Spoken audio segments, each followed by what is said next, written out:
Welcome to Good Follow, presented by DraftKings. I'm Ros Logan. That's my girl, Logan Hackett. And Logan, bonjour. How was Paris? How was France and tennis with your mother and all the things? Bonjour, comment ça va? It was really, really good. Ça va, ça va? Oui, ça va bien. It was so good. I mean, just being at the French Open, especially compared to the US Open and Australian Open, was amazing. And then the PSG men's team won the Champions League, so that was absolutely insane. And Paris is just so beautiful. I loved it. Oh, I'm so happy for you to have had such a great time and also to have that family time. And we're happy to have you back. Welcome back to Good Follow. For all of you watching at home, let me take you through today's show. We got a nice menu for you. Here's our lineup. We will be comparing the Liberty and the Lynx and their success to start the season. The Atlanta Dream. Have you heard? They're quietly rising, y'all. Keep your eye on a dream. The Fever. Pick up Aari McDonald. We'll take a look at that. Plus, athletes show out at the Sports Illustrated Swimsuit Show. And as always, y'all, thank you so much for subscribing, commenting, liking, clicking all the buttons and following our socials. But we have a packed show. So are you ready to get into it? Let's do it. Let's do it. Well, last weekend, the one, the only, the iconic Ellie the Elephant celebrated her birthday, and the Liberty had quite a crazy gift, beating the Sun 100-52. And with that, the team is now 7-0. But they only scored 2 points in the final 6 minutes and still won by 48, which is the second largest margin of victory in WNBA history, and they now sit number 1 in the standings. Now, there are so many takeaways from this game. I mean, 19 made threes, no starter played over 23 minutes, and the plus-minus on the score sheet was absolutely insane. But they're off to their hottest start since the WNBA's inaugural season in '97. So with this and everything else that we've seen so far, what's the key to their success this early in the season? I've got 3 keys for the Liberty's success, and I'm on the call for these games as the team analyst, and I'm seeing it up close and personal. First and foremost, Logan, it starts with the Liberty's depth. All right, that's the biggest thing, the fact that they're so deep. Then it's also their selfless culture. It's the assists, it's the playmaking for one another. And then I'd also point to their defense. Let me start with the talent depth chart. I'll try to take you through it really quick, but we knew it was going to be Jonquel Jones and Brianna Stewart and Sabrina Ionescu who are going to be like the core of stars for this team. So you added in Natasha Cloud, who is playing great on both sides of the ball. Offense, defense, energy, crucial timely stops, but she also gives this team aura. Like, she's got such a big personality. She fills the locker room. She keeps it light, keeps it fresh. Then you got Leonie Phoebus, right? This is Mrs. Dependable. You know what you're going to get with Leonie. And you also don't need to do a lot for her. She's just going to make the right plays. Bench. Okay, there's a lot of expanded roles and new faces. Kennedy Burke, when she found out, Kayla Thornton wasn't coming back. Oh, Benigel Hamilton isn't going to play this season. This was Kennedy Burke. Because she's eating. She's eating the opportunity. She is crushing it. She is confident. She has worked hard on her jump shot. She's defending. She's doing all the things. She's been fantastic to start the season for the Liberty. Real quickly, Kennedy Burke, I was going through her stats because I was like, she seems to be popping off more than she did last season. Last season, she averaged 12.1 minutes, 3.4 points. This year, she has started in one game, 21.6 minutes average and 8.9 points per game. She is in the running for 6th Woman of the Year at this point. Facts. In fact, I even spoke to her and I was like, hey girl, what you work on the off season? And she said, I worked on my 3-point shooting. She said, some people have tried to put me in a box that I'm not a shooter, but I like to think of myself as a shooter. She said, I think of myself as a shooter, and it shows. Sometimes you just got to manifest and claim it, you know? And then, you have Rebecca Gardner, who fits the mold of being long and, just competitive on both sides and hustling. And then, of course, you have Maureen Johannes, who I've been calling on the broadcast 1 foot, 2 foot, red foot, blue foot. Because she's just such an explosive, exciting scorer, and it can just happen anywhere, anyhow, on any foot. And then maybe Niara Sabally if she's healthy. I mean, we haven't seen her that much yet, but they're deep. But probably the most impressive thing, Logan, of that 48-point win against the Sun that you brought up, Logan, for me, it's the 29 assists on 33 made field goals. That's part of the culture of being selfless and the assists. Because if you keep moving the ball with this team, there's so much talent, someone is open. And when you have this much talent on the team, the culture has to be of sacrifice. It's the only way this works. And so that's really clear. And if you watch highlights of the Liberty scoring in these games, you'll also notice they're all setting screens. The screen setting, that doesn't always show up on a stat sheet. It doesn't. But everyone is willing to do something extra to help their teammate get a better shot. That's a culture. And lastly, I'll just point out defense, because the Liberty are anchored defensively inside by Jonquel Jones, Brianna Stewart, the way they crash the glass, the way they change and block shots, the way they defend in the paint. But they're also a really disruptive defense this year. They're really active. I mean, they lead the league in blocks. They're a smidget off of being in the lead for steals. They're going to turn you over and run off of it. Why is that important? The Liberty often are not going up against set defenses. They're on the run off of these steals, off of these blocks, off of these defensive rebounds, and they're pushing the pace. So that's a big deal. Another crazy thing is this was their 4th game in 6 days. So it wasn't even like they were fresh off of a few-day break or coming in hot. Well, I guess they were coming in hot, but they were riding off this momentum and also super tired, because I could not imagine how that would tire you out. But after them, sitting in second right now is the Minnesota Lynx. And at the time of recording, they're currently also undefeated at 7-0. But how do they stack up against the Liberty? Because they're both amazing teams right now. You know, Logan, I knew you were going to ask this question. And so I came prepared. I wanted to come through and make a comparison of the Liberty and the Lynx. And I wanted it to be very scientific. I wanted this to be methodology that anyone could follow. So I had to tap it back. 5th grade science or math. I don't even know. Was this English? I'm bringing up the old-fashioned Venn diagram. Have you heard of this, Logan? Do you know what a Venn diagram is? I do. I have not seen this since grade school. Okay, I wasn't sure if they were still teaching that to your age group, to your generation, or if this was like an outdated, theory. But back in my day, we had Venn diagrams when we had to compare. So that's what I'm doing here with the Liberty. I'm gonna start with where they are similar, right in that middle, right there. These are both two unselfish teams. They're number 1 and 2 in assists. They move that thing. This is also very veteran teams. These are players who have been in the league, who have played with each other before, who have made long runs, and have seen it all. Both sides. They both got legendary coaches, all right? So shout out to Sandy Brundello, Cheryl Reeve, much respect, championship coaches, international coaches, all the things. You know what's interesting? They both got some spicy PGs. Between Courtney Williams and Natasha Cloud, I don't know. Who has more to say in that matchup? Those two are just quite a delight. And interestingly enough, Mogul Talk, each team boasts an unrivaled founder. In Nafisa Collier and Brianna Stewart. So, okay, those are the similarities that I could do with this team. But now I'll go to what makes them different in this 7-0 start. The Liberty have 2 to 3 MVP candidates right now. I mean, it could be Jonquel, it could be Stewie. You could argue Sabrina. You could make an argument for Natasha Cloud, but... And on the other side, for the Lynx, it's the Fee Show, right? This is all around her. For the Liberty, there are multiple new faces, people in new roles. There is a little sense of meshing that needs to happen, although it doesn't look like they've had trouble with it so far. On the Lynx side, there's a lot more continuity that they doubled down on. On the Liberty side, an X factor, you mentioned it, it was Ellie's birthday. It's just Ellie makes home games at Barclays, it's a vibe in there. Everybody's having fun. I don't know if you saw Natasha Cloud grabbed Ellie the elephant and swept her off her feet and did a circle with her and all in the middle of the court. And I'm like, boy, this team's just having a blast. So they have Ellie. The Lynx have the electric slide traditionally. And look, who doesn't love a little line dance, a little community dancing? They got some culture and tradition themselves. So, okay, cool. For the Liberty, they've already won without a star player. They've won without Jonquel Jones in that second game against the Valkyries. The Lynx just won without Fee in a tough game. I think it was against the Mercury, yes. So they won without Fee, which is impressive. The Liberty are more disruptive on defense. They're leading the league in blocks. They're right up there in steals. The Liberty also have more blowout wins. And I took a look at each team's schedule to start in this 7-0 run.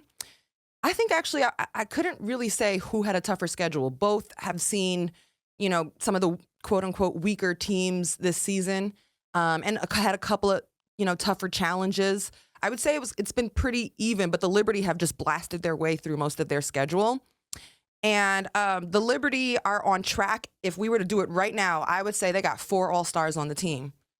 Stewie, Jonquel, Sabrina, Natasha Cloud, 4 All-Stars on the team right now. Lynx continuing to do this thing by committee alongside Fee. And then for the Liberty, obviously they have more three-point shooting. Not once, but twice. They hit a WNBA record all time for 19 threes in a game. They popping that thing up there. Like I said, they're moving it. They're playing up-tempo. A lot of these shots are open, you know? And then for the Lynx on the other side, what they've got going, they have a very clear villain origin story, right? Coming out of the WNBA finals, you know, they don't like the Liberty. Oh, the refs, you know, it was controversial. You know, the refs got it wrong. Like, they got a chip on their shoulder. It's very clear. And they got something to hang on to together, some pain bonds. And finally, I'll say, here's an area where they have an advantage on the Liberty. They've got original content, original programming coming out of their team. I don't know if you're familiar with Stud Buds, which is Natisha Heidemann and Courtney Williams doing, like, I don't know, daily streaming or some kind of streaming on Twitch. They got a show and they're having guest appearances. It's been a hit and it's hilarious. And it's a team bonding thing. And we get to see the personality of this team, which likes each other and is having a lot of fun. I would say on the programming and content side, Lynx have the advantage. So I got some on-court, some off-court, but this is how I'm going to compare the early start for the season between the Liberty and the Lynx. What do you think, Logan? I absolutely love that. I would add a margin of error type of bracket because I feel like New York Liberty has That's very scientific of you, by the way. Very scientific. Have a larger margin of error compared to the Lynx because, I mean, you would have every single starter having just an off game at the exact same time and maybe they'll fall off there, but 1 or 2 people having an off game isn't bad because the Liberty are so deep, whereas, I mean, we did see the Lynx win without Fee, but she is absolutely all over their stat sheet. But what pains me is that they don't play until July 30th, so we will have to wait until then to watch the matchups between them. But with all the buzz going around with these top 2 teams, there's another one slowly climbing up the rankings, and they're currently in 3rd place. The team is the Atlanta Dream. It all seems to be coming together for them. Alicia Gray was just named the Eastern Conference Player of the Week. She's having a great start. Ryan Howard averaging 17.6, 5.6, and 5 assists. Bree Jones and BG combining for 26.1 points per game, 15.7 rebounds per game. So what do you see clicking for them in Atlanta, and do they get enough respect?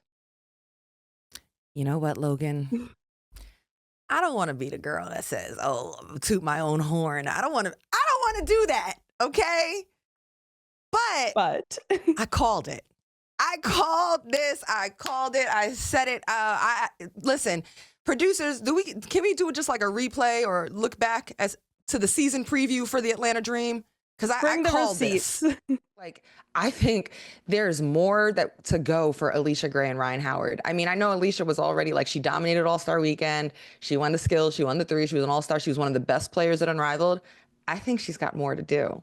I'm excited for it. Ryan Howard personally told me while I was reporting at Unrivaled, she said, this is a breakout season. We already know Ryan is a bucket, but I think the challenge for her is, are you going to challenge yourself to be as great on defense as you are on offense? Because she is capable when she's locked in on defense.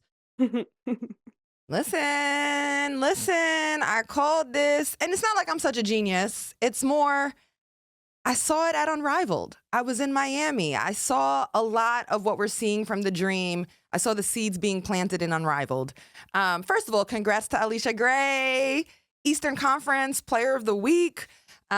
She's averaging a career high in points and assists, 21 points per game. So, Logan, that's 6 points more than last season, which is a really significant jump. People jump like 2 points, things like 6 points. And especially when you're already averaging 15 plus points, like it's much easier in many ways to jump from 3 points to 9 points, but 15 to 21, and then to do that while shooting career highs on field goal percentage and 3 percentage.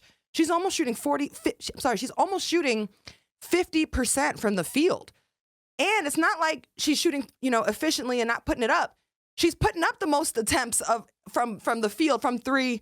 Like, she's putting it up there. She's taking the most attempts of her career, shooting at the most efficient rate, averaging the most points, and she's also creating for her teammates. She's averaging 2 more assists per game than last season. So you talking about this is a significant jump that Alicia Gray is making.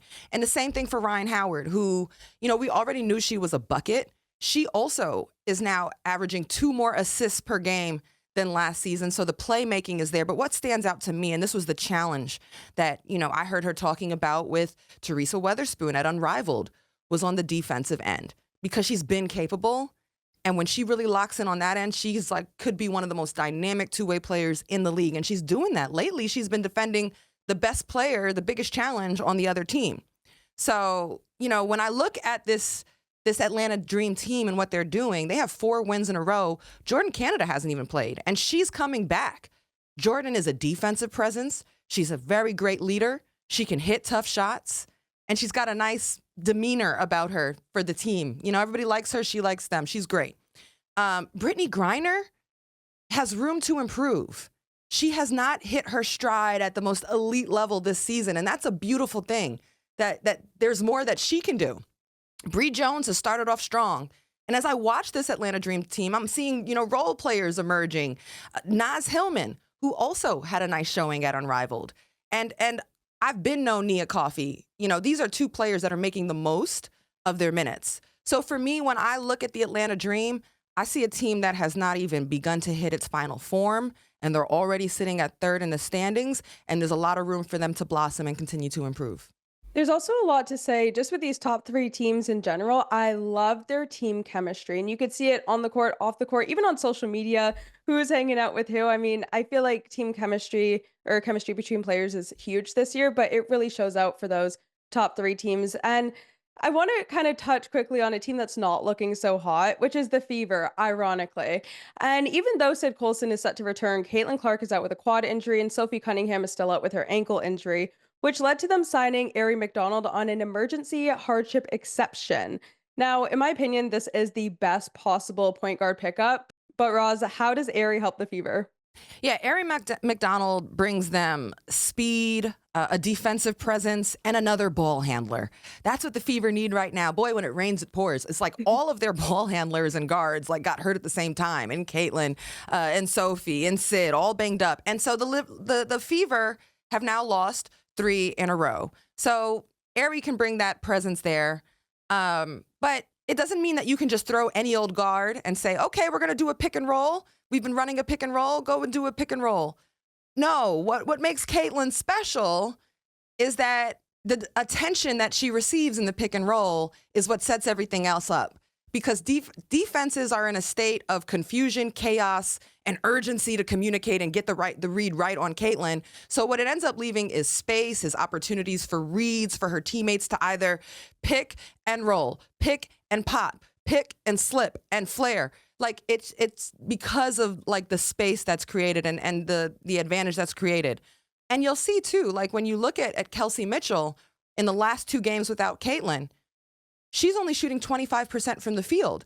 I mean, it's just putting a lot of extra on everyone else, where before they could be a little bit more free and flourish within the flow of the offense. And now everybody's got, to take on more responsibility to help each other. But that's not why the Fever are losing. The Fever are losing right now. It's because of their defense. They lost to the Sun. That was the Sun's only loss on the season. They just lost by 50 to the New York Liberty. And the Fever let them shoot 51% from the field. They gave up 10 threes. In their other loss against the Mystics, they were out-rebounded 41-33. So if you're not going to rebound and if you're not going to get defensive stops, it often means you're going up against a set defense. You don't have the opportunity to play up tempo. And so in these last 2 games, you'll also notice, according to the stat sheet and the box score, the Fever only have 4 fast break points over the last 2 games. And that's all versus the Sun, 4 versus the Sun, 0 versus the Mystics. So you're not getting easy opportunities, and the game's slowing down and they're scoring less points. I don't want to just harp here because it's not a reason to panic. This is beautiful. It's happening in May. You want to be a team that coming out of the All-Star break, you're rising up and they're going to get Caitlin back. This is all good. And there are some bright spots because Aaliyah Boston has looked really good when she's not in foul trouble as far as facilitating and passing. And DeWanna Bonner has looked engaged and has seemed to figure out where she can find some points and has shot really well. You mentioned the tempo, and that's something that I think Aari will be able to contribute to because she's fast. And I feel like she could really push the tempo for this team. But y'all, we have to take a break. And coming right up, I make my DraftKings pick of the week. We'll be right back.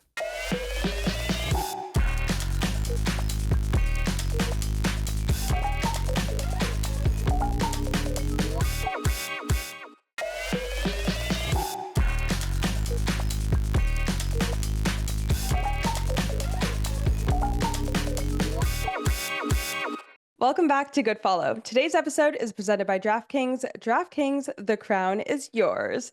It is now time for the DraftKings Pick of the Week presented by DraftKings. The NWSL is back after an international break with top-ranked Casey Current heading to Gotham FC for their first matchup of the year. Casey Current is on a roll with an 8-2 record and leading the league with 22 goals scored. Their success lies in their depth, dangerous midfield, and clinical attack, no longer relying on their star to get all the goals, but rather all 7 of their scorers this season. With that said, their star Temwa Chwinga is still the one to watch as she's been on a 3-game goal streak and is climbing back into the Golden Boot race. On the other hand, Gotham FC has had a dip in form, currently sitting in 9th place, and aren't looking as good as they have in recent years. Esther's been carrying this team on her back, scoring 7 of their 12 goals, and is one to keep an eye on as she's tied for first in the Golden Boot race. We've seen that Gotham is capable of handing out big L's, but Kansas City is coming in with so much momentum that I'm picking them to get the win. Make sure to follow along and tweet us your predictions at GoodFollowShow. This segment is presented by DraftKings. DraftKings, the crown is yours. The crown is yours, Logan. It's ours. Oh, we'll share the crown. Logan, do you have some quick hits and headlines for us, my queen? Yes, we do. The first is that the French Open finals are Saturday. It is definitely going to be a good one because the tennis is amazing. And coming from someone who was there, you should definitely watch it. But Subtle flex. Sorry. One thing that we saw this weekend with the U.S. Women's National Team is Lola Bonta became the oldest player to make a national team debut. It was a huge thing. She is severely underrated. I'm shocked that she wasn't on this roster before, but congrats to Lo. This is huge. I am always in favor of older people making history. Love it. And actually going to the complete opposite end, all 3 Thompson sisters were called up to a Team USA national camp. You have Alyssa and Giselle, who are on the U.S. Women's National Team, and their younger sister, Zoe, made the U14 Talent ID camp. So this is just a young, soccer forward, insane family. Oh, very cool. We love it. Family affair. Yes, and the last one is the athlete shining in the Sports Illustrated swimsuit runway. They looked absolutely amazing. Absolutely delivered and understood the assignment. And Logan, this was a quick one. It was a pleasure to hang out with you for another good follow. Thank you to all of you for watching and rocking out with us. Please make sure to subscribe to our YouTube channel, to all of our social media. And you can find Good Follow wherever it is that you get your podcasts and also on DraftKings Network. Good Follow is presented by DraftKings, and we will see you next time. Thanks for pulling up. Bye, guys.